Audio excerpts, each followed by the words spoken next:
वृषभ एस्ट्रो के प्रिय दर्शकों, जरा ध्यान से सुनिए। जिसको राहु तारे उसे फिर कोई ना मारे, और जिसको राहु मारे उसे फिर कोई ना तारे। जी हाँ, बड़ी मशहूर कहावत है एस्ट्रोलॉजी की।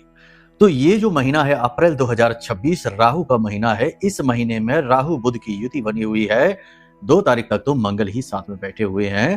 कहने का मतलब ये है कि इस महीने में आप जीवन में उन्नति करेंगे, आगे बढ़ेंगे, या फिर आपका बहुत नुकसान होगा, विनाश होगा। यह स्थिति निर्भर करेगी कि आपकी जन्म पत्री में राहु की स्थिति क्या है।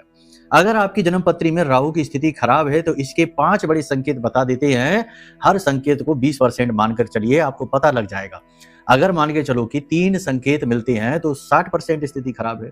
5 संकेत जीवन में मिल जाते हैं तो 100% राहु खराब है। फिर क्या समाधान है वो भी बताएंगे। तो सबसे पहली बात है, राहु अगर आपकी जन्म पत्री में खराब है तो आपको अकारण ही डर भय का एहसास रहेगा। आपको ऐसा लगेगा जैसे कि आपके जीवन को, आपके कर्मों को, आपकी मेहनत को बांध दिया गया है। यानी आपके लाख प्रयासों का भी कोई फल आपको मिलेगा नहीं, आप आगे बढ़ नहीं पाएंगे। ये पहला संकेत है। दूसरा संकेत कि अचानक से आपके जीवन में दुर्घटनाएं होंगी, अचानक से आपके जीवन में लॉसेस आएंगे, अचानक से सब कुछ अच्छा होते हुए भी जीवन में बुरी घटनाएं हो जाएंगी, और अचानक से अपने ही आपके शत्रु बन बैठेंगे। ये दूसरा प्रबल संकेत है।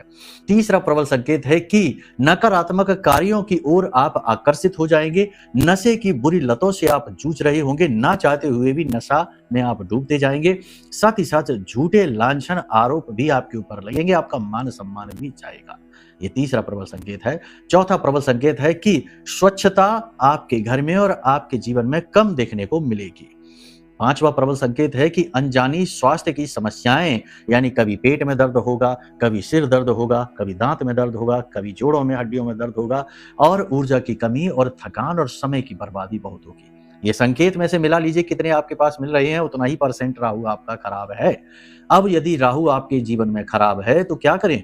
पहला काम है कुंडली आकलन करा लीजिए, इससे बड़ा कोई उपाय ही नहीं है। राहु ही नहीं, अन्य भी ग्रह हैं, उन्हें भी देखना पड़ता है।